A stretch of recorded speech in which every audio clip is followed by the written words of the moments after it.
ఇటీవల ముఖ్యమంత్రి చంద్రబాబు గారు విశాఖపట్నంలో 14-15 తేదీలలో సిఐఐ సమ్మిట్ ఒకటి జరిపారు. ఈ సమ్మిట్కి గాను దాదాపు 5,000 మంది ఇన్వెస్టర్స్ వచ్చినట్టు, 100 మంది విదేశాల నుంచి కూడా వచ్చినట్టు వార్తలు వచ్చాయి. 613 MOUలు సైన్ అయినట్టు, దేశ విదేశాల నుంచి ఇన్వెస్టర్లు వచ్చారని 613 మెమొరాండమ్ ఆఫ్ అండర్స్టాండింగ్ ప్రభుత్వానికి ఇన్వెస్టర్లకి మధ్య జరిగినట్టు, 13,25,00,000 కోట్ల పెట్టుబడులు మన రాష్ట్రానికి వస్తున్నాయని, దానికి సంబంధించి 16,31,000 ఉద్యోగాలు వస్తున్నట్టుగా ప్రకటించారు. ఈ సిఐఐ సమ్మిట్ కి సంబంధం లేకుండా ఈ సిఐఐ సమ్మిట్ తో కలుపుకొని గత 17 నెలలుగా చంద్రబాబు గారు ముఖ్యమంత్రిగా ఉన్న కాలంలో ఆల్ పుట్ టుగెదర్ 22 లక్షల కోట్ల పెట్టుబడులు చంద్రబాబు గారి సామర్థ్యం వల్ల సాధ్యమైందని, అందుకు 20 లక్షల ఉద్యోగాలు వస్తున్నాయని ప్రకటించుకున్నారు. ఇంతేకాదు ఇదంతా చంద్రబాబు గారి విజన్ అని, లోకేష్ గారి పట్టుదల అని, దూరంగా వెళ్లిపోయిన లేదా పారిపోయిన ఇన్వెస్టర్లంతా ఇప్పుడు మళ్లీ వెనక్కి వస్తున్నారని, ఆంధ్ర రాష్ట్ర ముఖ చిత్రం మారిపోతుందని, లక్షల కోట్ల పెట్టుబడులు వస్తున్నాయని, కుప్పం నుంచి ఇచ్చాపురం వరకు ఇక కంపెనీలని ఇలా కూటమి కాడర్, కూటమి నాయకులు చేస్తున్న హడావిడి అంతా ఇంత కాదు. వీళ్ళ హంగామా చూస్తుంటే నిజమైతే బావుండు అని నవ్వుకోవాలో లేకపోతే ఇంత మోసం చేస్తున్నందుకు బాధపడాలో మాకైతే అర్థం కావటం లేదు. ఆంధ్ర రాష్ట్రం బాగుపడాలని, ఆంధ్ర రాష్ట్ర ముఖ చిత్రం మారాలని, ఆంధ్ర రాష్ట్రం అభివృద్ధి చెందాలని, ఇన్వెస్టర్లు రావాలని, ఇండస్ట్రీలు రావాలని, మరి ముఖ్యంగా మన బిడ్డలకు ఉద్యోగాలు రావాలని కాంగ్రెస్ పార్టీ మనస్ఫూర్తిగా కోరుకుంటుంది. ఈ స్పిరిట్ ని పాయిల్ చేయటం మా ఉద్దేశం కాదు. కానీ MOUల పేర్లతో, పెట్టుబడి పేరుతో, ఉద్యోగాల పేరుతో గత 11 సంవత్సరాలుగా జరుగుతున్న మోసాన్ని ప్రజల ముందు పెట్టడం మా బాధ్యత. MOUల పేర్లతో, పెట్టుబడుల పేర్లతో, ఉద్యోగాల పేర్లతో ఆంధ్ర రాష్ట్ర ప్రజల చెవుల్లో పూలు పెట్టడం కాదు కదా, కాలీఫ్లవర్లు పెడుతున్నారు వచ్చిపోతున్న ప్రభుత్వాలు.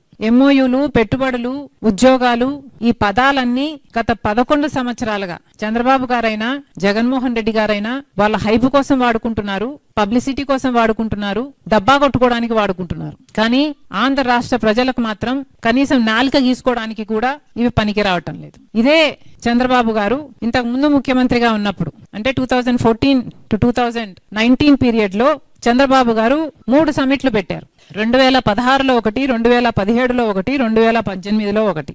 ఈ 3 సమ్మిట్లకు గాను చంద్రబాబు గారు కుదుర్చుకున్న MOUలు 1761 MOUలు కుదుర్చుకున్నారు. దానికి గాను 19 లక్షల కోట్లు విలువ చేసే పెట్టుబడులు వస్తున్నాయని చంద్రబాబు గారు ప్రకటించారు. ఈ 3 సమ్మిట్ల ద్వారా ఈ 1761 MOUల ద్వారా 30 లక్షల ఉద్యోగాలు మన ఆంధ్ర రాష్ట్రానికి వస్తున్నాయని చంద్రబాబు గారు ప్రకటించుకున్నారు. మరి ఆ టైం పీరియడ్ లో 30 లక్షల యువతకు ఉద్యోగం వచ్చిందా? 19 లక్షల కోట్ల విలువ చేసే పెట్టుబడులు ఇండస్ట్రియల్ రూపంలో మన రాష్ట్రానికి వచ్చాయా? ఈ 1761 MOUలకు సంబంధించి కనీసం 10% అయినా గ్రౌండ్ అయ్యాయా, నిజమయ్యాయా అంటే లేదు. కనీసం 10% కూడా నిజరూపం దాల్చింది లేదు. ఇక జగన్మోహన్ రెడ్డి గారు, ఆయన ముఖ్యమంత్రిగా ఉన్నప్పుడు 2023లో గ్లోబల్ సమ్మిట్ అని జగన్మోహన్ రెడ్డి గారు పెట్టారు. దీంట్లో 340కి పైగా ఇన్వెస్ట్మెంట్ ప్రపోజల్స్ వచ్చినట్టు, 13 లక్షల కోట్లు విలువ చేసే పెట్టుబడులు వస్తున్నట్టు, దీనివల్ల 6 లక్షల ఉద్యోగాలు వస్తున్నట్టు అప్పుడు వైసీపీ ప్రకటించుకుంది. జగన్మోహన్ రెడ్డి గారు ముఖ్యమంత్రిగా ఉన్నప్పుడు 13 లక్షల కోట్లు విలువ చేసే పెట్టుబడులు వచ్చాయా? జగన్మోహన్ రెడ్డి గారు చెప్పుకున్నట్టు ఎలక్షన్లలో 20 లక్షల ఉద్యోగాలు మన యువతకు జగన్మోహన్ రెడ్డి గారు ఇచ్చారా? గత 11 సంవత్సరాలుగా ఇలా నాయకులు వస్తున్నారు, ముఖ్యమంత్రులుగా సమ్మిట్లు పెడుతున్నారు, MOUలు సంతకాలు పెడుతున్నారు, లక్షల కోట్లు విలువ చేసే పెట్టుబడులు వస్తున్నాయని చెప్తున్నారు, లక్షల మందికి ఉద్యోగాలు ఇచ్చేస్తున్నామని చెప్తున్నారు. కానీ కనీసం 10% కూడా ఇది రియాలిటీలో రిఫ్లెక్ట్ అవ్వటం లేదు. ఇన్ని లక్షల కోట్లు, 19 లక్షల కోట్ల రూపాయలు చంద్రబాబు గారు ముందు టర్మ్ లో పెట్టుబడులు వచ్చున్నా మన రాష్ట్రం ఇలా ఉండేది కాదు. లేదా జగన్మోహన్ రెడ్డి గారు ముఖ్యమంత్రిలో సమిట్ లో సైన్ చేసిన 13 లక్షల కోట్లు విలువ చేసే పెట్టుబడులు వచ్చినా మన రాష్ట్రం ఇలా ఉండేది కాదు, ఎప్పుడో అభివృద్ధి చెందేది.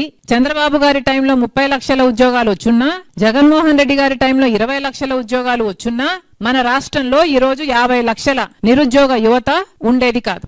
ఈ రోజు వరకు కూడా మన రాష్ట్రంలో యువతకి ఇక్కడ ఉద్యోగం లేక బయట రాష్ట్రాలకు వలసపోతున్నారు. ఇక్కడ ఉన్న టాలెంట్ అంతా బయటికి వెళ్ళిపోతుంది. లేదా ఇక్కడ ఉన్న వాళ్ళు చిన్న చిన్న ఉద్యోగాలు అంటే గిగ్ జాబ్ లో లేక డ్రైవర్లుగాను చిన్న రెస్టారెంట్లో పని చేసుకోవడము ఇలాంటి చిన్న చిన్న ఉద్యోగాలు చేసుకోవాల్సి వస్తుంది. ఇప్పటికీ కూడా బయట అయితే మంచి ఉద్యోగం వస్తుంది కదా అని చూసి వలస వెళ్లే వాళ్ళు చాలా మంది ఉన్నారు. మరి ఇలా ముఖ్యమంత్రులు సమిట్లు పెట్టి ఇంటిన్ని లక్షల కోట్ల పెట్టుబడులు తెచ్చున్నా ఇలా 30 లక్షలు ఒకరు 20 లక్షల ఒక్కరు ఉద్యోగాలు ఇచ్చున్నా మన యువతకు ఈ గతి పట్టుండేది కాదు. అందుకే చెప్తున్నాం, చంద్రబాబు గారు, అయ్యా ముఖ్యమంత్రి గారు, మాకు నమ్మకం కుదరటం లేదు. మీరు సమిట్లు పెడుతున్నారు, 100 కొద్ది MOUలు సైన్లు చేస్తున్నారు, లక్షల కోట్ల పెట్టుబడులు వస్తున్నాయని చెప్తున్నారు, కానీ మాకు నమ్మకం కుదరటం లేదు. అందుకే చంద్రబాబు గారికి సలహా ఇస్తున్నాం. బాండ్ పేపర్ చంద్రబాబు గారు బాండ్ పేపర్ మీద మీరు సంతకం పెట్టి 613 MOUలు మేము సైన్ చేశాం,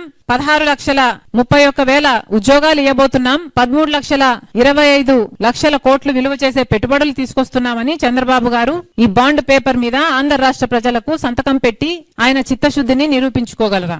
రాష్ట్రం 11 సంవత్సరాలుగా ఈ రాష్ట్రంలో అటు చంద్రబాబు గారైనా జగన్మోహన్ రెడ్డి గారైనా ముఖ్యమంత్రులుగా మోసం చేస్తూనే ఉన్నారు. ప్రత్యేక హోదా తెస్తామని మోసం చేయడం దగ్గర మొదలు పెడితే మన రాష్ట్రాన్ని లక్షల కోట్ల అప్పుల కుప్పల్లో ఇద్దరూ ముంచారు. పోలవరం 41 మీటర్లకే వాటర్ స్టోరేజ్ లెవెల్ ను తగ్గిస్తే అదొక బ్యారేజ్ గా లిఫ్ట్ ఇరిగేషన్ ప్రాజెక్ట్ గా మిగిలిపోతుంది అని తెలిసి కూడా అక్కడ మోసం మొదలు పెడితే విశాఖపట్నం స్టీల్ వరకు విశాఖ స్టీల్ ని అదానికి ఇవ్వడానికి ఎన్ని కుతంత్రాలు, దాన్ని ఎన్ని రకాలుగా నష్టాల పాలు చేయాలో, ఒకవేళ సెయిల్లో విలీనం చేసినా లేకపోతే క్యాప్టివ్ మైన్స్ ఇచ్చినా అది లాభాల బాట పడుతుంది కాబట్టి క్రమేణా దాన్ని కూనీ చేయటానికి ఆంధ్ర రాష్ట్ర ప్రజలను మోసం చేయటానికి ఇద్దరూ పాల్పడ్డారు. ఇలా రాజధాని విషయం అయితేనేమి లేక Kadapa steel factory public sector unit SAIL ద్వారా పబ్లిక్ సెక్టర్ యూనిట్ గా ఒక స్టీల్ ఫ్యాక్టరీ నిర్మించాలి అన్నది మన విభజన హామీ అయితే ఆ విషయంలో మోసం చేయడానికైనా ఏ విషయంలో అయినా ఇలా చంద్రబాబు గారు జగన్మోహన్ రెడ్డి గారు ఇద్దరు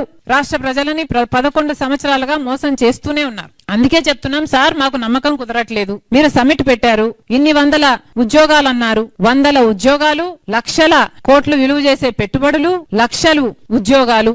ఓహోహో, ఎన్ని మాటలు! ఇవేవైనా నిజరూపం దాలుస్తాయా? మాకు నమ్మకం లేదు. అందుకే అడుగుతున్నాం, చంద్రబాబు గారు ఈ బాండ్ పేపర్ మీద సంతకం పెట్టగలరా? ఈ సంతకం పెట్టగలిగితే ఆంధ్ర రాష్ట్ర ప్రజలు మిమ్మల్ని నమ్ముతారు. మీరు కూడా సంతకం పెట్టాము కాబట్టి ఇంకా చిత్తశుద్ధితో ఇంకా మోటివేటెడ్ గా పనిచేస్తారు కావచ్చు. కాబట్టి ఈ బాండ్ పేపర్ మీద చీఫ్ మినిస్టర్ గారు ఈ సమిట్ కు సంబంధించి ఆంధ్ర రాష్ట్ర ప్రజలకి కమిట్మెంట్ ఇవ్వాలని, సంతకం పెట్టాలని కాంగ్రెస్ పార్టీ డిమాండ్ చేస్తుంది.